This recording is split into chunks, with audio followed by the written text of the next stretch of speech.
Hello everybody, welcome to Spark Crystal Inspiration. How is everybody? A couple of quick fun announcements.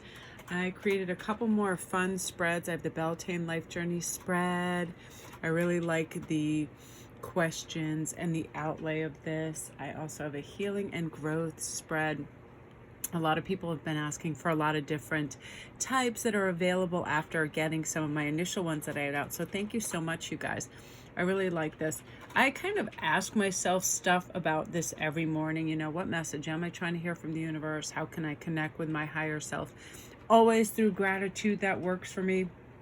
But I feel like people are going through some significant growth and changes right now. But I love these magical relationships spread. We're getting, you know, our distant past influences, our recent past influences, current state of the relationship, external and future influences, beliefs, favorable energy, what's working against, hopes, and then questions. And I pull several cards for each one. And I feel like it just helps to get a lot of clarification. And one other really fun thing, you guys, is I have these at the ready, the beautiful major arcana amulets. I love these so much. I put the magician one out for you to see. I really am obsessed with amulets right now. And I also got I remember going online and looking. I never thought to look for a tarot calendar. I always had fairy calendars, but I have these. If you go over to IG and you DM me, I have them in. I took some pictures of, you know, just all the major arcana. There is the star, there is the moon, so whatever your fave is. And I also have a contest going over there to win one as well. So come over and see me on IG. So those are those messages, you guys. And I'm using for today's read the beautiful Lantern Oracle. I love this. I find it so magical and inspiring. The artwork is fantastic.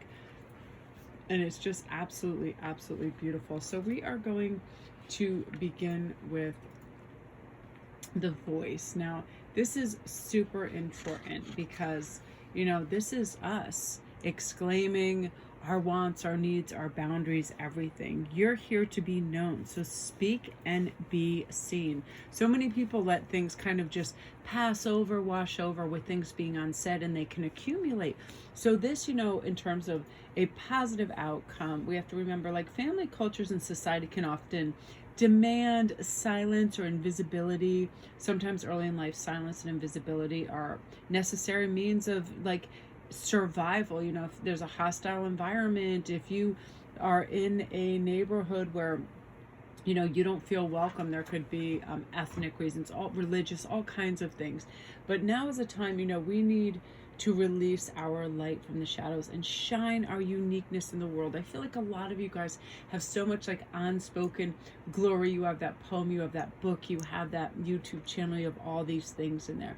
And initially, I remember being young and trying out for this play, and the very thought of expressing ourselves had so many crazy fears of being criticized, rejected, or any of those things. But it's always up to us whether to let fear stop us. You know, we want to persist alongside them until they dissipate. And because realizing that withholding our unique gifts results in trapped energies, right? It can turn negative and toxic to our health and well-being. We know this with people that bottle up anger, right? It's like, I know the majority of neighbors, relatives, and people that it was like, I remember they rarely expressed, and they just would contain anger or rage or whatever, and they would have all kinds of physical ailments. You know, they carry it in your stomach, you get headaches, all these things. So let's really, really spread our wings by expressing what we want to express. You know, this is how others can truly know and connect to us, right? And we shouldn't fear being judged or criticized, because if that comes about, you know, that's a projection of somebody else's energy, and that's their problem. You know, I feel that living according to your spirit self's voice does not betray us. So what we feel we want to express, we should. You know, spirit has your back. Always not in ways that are immediately obvious, but in hindsight, it'll show anytime that you're true to yourself. It's a way of fulfilling love, security, and completeness that we are all seeking.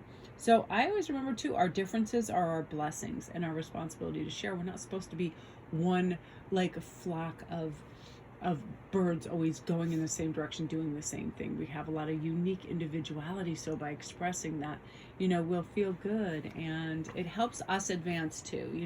When we speak up, we're able to share our stories that help other people grow, and other people realize, oh, I'm not alone in this. And it's, it's a healthy way to perceive life as welcoming. When we say, oh, when I say this, it's going to be well received, and it removes some of the fear. So this I really love too, responding, not reacting. This is huge because the only control that we have is how we respond to the hand we are dealt. And this is about when we respond, we take a step back and we get comfortable and settled in our own energy. We're not reactionary, we're not argumentative, and we're not defensive, because we are having a healthy detachment. We're getting settled in our own place. And I remember, as a teenager, the people that I thought were really cool were people that if somebody came at them sideways, they were always able to just stay mellow about it, because I would actually see a lot of times people would take a physical step back, a breath, and they would connect with that energy, and they realized through the wisdom of their selves and their soul that this is not my anger, a lot of times this is not my struggle, it is the other person coming at me. So when I just step back and I either respond not at all, or in love, or just say I'm not engaging in that, it just seems so powerful, because that person retained their power, right? It's like children, they can't control their emotions. Developmentally, their capacity is limited to like reflexive action until the energy is physically released, just jumping and whirling and all of that. And this is why in this picture, the mother guardian crone, or male guardian equivalent, is crucial in the child's first 8 years of life, these really, really heavy developmental times, because a child is dependent upon the guardian to acknowledge, to validate, and hold space for the reality of the child's emotional experience, because it could be irrational, it could be fearful, but it could be on some prior thing that they don't know about, all kinds of things, right? So we're lovingly modeling for the child how to constructively respond. There's a full spectrum of uncomfortable emotions, and children learn how to deal with them effectively. Ideally, the guardian calmly and appropriately supports the child until those uncomfortable emotions abate. And we are now our own guardian. So while we feel uncomfortable, we feel attacked, we feel cornered, whatever it is, we take a breath and we reassure ourselves, this is not the end of the world. This is not a life and death situation, as somebody calling us a name or judging us or whatever. And then we kind of give ourselves assurance, everything's okay, and let me try to restore equilibrium, right, or achieve some sort of reconciliation or resolution in this, right? And then we move through any upsetting situations. And I always feel like that's just crucial. That moment when we want to have that knee-jerk reaction, where we want to lash out, where we want to hurt, where we want to harm, or kind of like get even, we're losing our power then. So a lot of times I remember at work when there were just childish things going on, or people were just being foolish or whatever, I just do the swivel. I just on my heel swivel and walk away, because it's like people want to initiate an argument when they're being very silly, and we don't need to go in this, and this could be people, group situations. It's one of these things that our survival mechanism triggers reactive emotions. It's valuable feedback, and it's not to be ignored. But when we react impulsively, it has a potential to turn a negative situation to a double negative, right? Then the people in the wrong, they were initially wrong, then we wrongfully react, and then it just is a crazy kind of no-win situation. So step away and take time out to consider how you might calmly and effectively respond. Always assume that things can be amicably moved forward, and if not for the two of you or the group of you, at least for your equilibrium and your peace of mind. We don't have to engage. And I'm constantly reminding myself too of what's going on around, and the world is going on around me, not to me, and I can involve myself or not. I can opt out if something is hostile or silly. No, thank you, right? And I love that came up, because oftentimes it can be family, it can be friends that do these things, and we're like, no, thank you, we're good. It was kind of like today when I was in the post office. I felt so bad. Connie, who works there, is this lovely, lovely lady, and often she's left by herself. The other person always leaves at lunchtime, and they just go basically, bye-bye, I'm out of here. And everybody goes to the post office on their lunch break. So, there's about 10, 15 people, and there's a fellow in front of me. And if he wasn't, oh my Godding every second, like somebody wanted a money order, oh my God. And then he leans over, and he kept doing that. And I thought, the tension and stuff that adds to the air And I thought, I'm going to really counteract this when I go up. And I was like, hi, Connie, all by yourself? What's going on? I was like, that's not fair. And we were laughing because the phone rang, and the whole group of people behind us laughed because the phone rang. And I go, oh, hell no. Oh, you got another arm? It's probably Switzerland. They want to know where the packages are coming. And she starts laughing. She goes, one time I had somebody asking me about tracking, and it would have taken me like 30 minutes to look all this stuff up. And she's like, so I don't even answer the phone when I'm alone. So for the phone ring, it was like something out of a movie. I'm like, oh yeah, because there's not enough going on. But we are responsible for the energy we carry, and if somebody is not carrying nice energy, no thank you, right? No, I love this creative power. So many of you guys have been commenting that you feel a lot of creativity, feel a lot of spark, a lot of energy, or feeling good, like crafting out, going, having a really good time. Release your alchemical energy into the world. Let's do this, because inspiration, like intuition, is our way. Our spirit self is reaching out to us. Our creative energy comes into full power when we immerse ourselves into realizing our vision.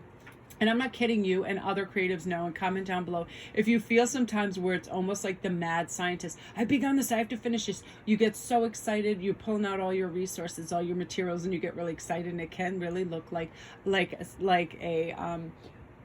a crazy laboratory or something. It's so wonderful because our process and action shape us into a fuller expression of who we are. We're doing this, we're creating, and creative energy changes what already exists into something else. As the living portal through like this happening, creativity is an energy, and it is a practice that will always change us. I lose time, and comment down below if you start doing something, you start painting, you start making jewelry, whatever it is, and time just evaporates. You're like, I've been doing this for 3 or 4 hours. It's amazing. I know when I work on the deck late in the evening that I have to be careful, because all of a sudden it'll be 2 o'clock in the morning, and I'll have started at 11, and I won't even notice that time went by, and it just evaporates. It's kind of wonderful. But it's great because it's impossible to predict from the outset exactly what's going to come through. You ever start a painting and you're like, this is going to be a landscape, and then it just ends up being like, it can be anything. Whenever I watch certain tutorials, I'll remember something and I'll have a flash of that. And I remember one time just watching how to do waterfalls, and I remember that starting off doing a forest, and I was like, the trees were more blue than green, and I remember how you can wash colors together and make a waterfall, so I ended up making a waterfall. And that's the thing, it's the magic, it's the alchemy. And when we accept all the calls to our creative action, we're accelerated, wild. It's a fun ride that requires our trust and our dedication and our persistence throughout all that we do, to not anticipate like how it has to be, right? We just let it become, which is really nice. And I feel like it's probably time to release yourself from whatever is preventing you from making an avoided project, a significant change, or something that is a persistent desire for you to make happen. Oftentimes this will happen like within the house, because I don't like materials getting cluttered, and I'll look at something and I'll kind of make a pact with myself, and I'll envision whatever it is, like all my rings all together, all the jewelry all together, my deck's organized, and I'll start to see that and where they can be placed. And then it's like, I'll just slowly, when I'm in that area, okay, let me settle this and do that. So it's like one of these things where we trust the creative process and surrender to its power and our inherent resourcefulness to have whatever we need. You ever do that to yourself, like, oh, I could start this, but I don't have A, B, and C? Any project, if we look around our house, I'm sure we have pens and paper. I'm sure, we have a lot of it, and we can begin it.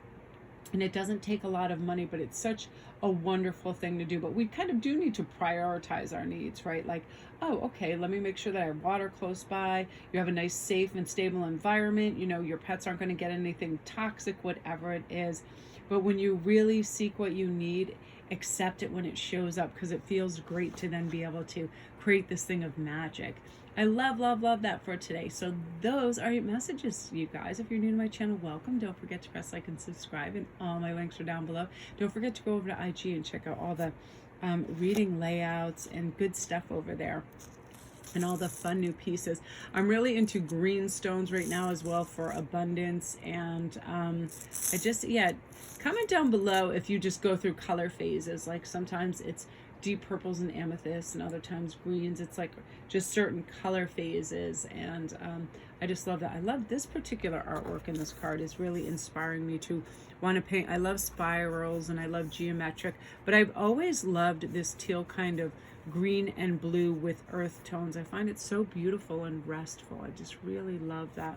So again, you guys, tap into that gorgeous creative power and go design, and comment down below if you created something new in the, you know, in the recent past. Have you knitted something?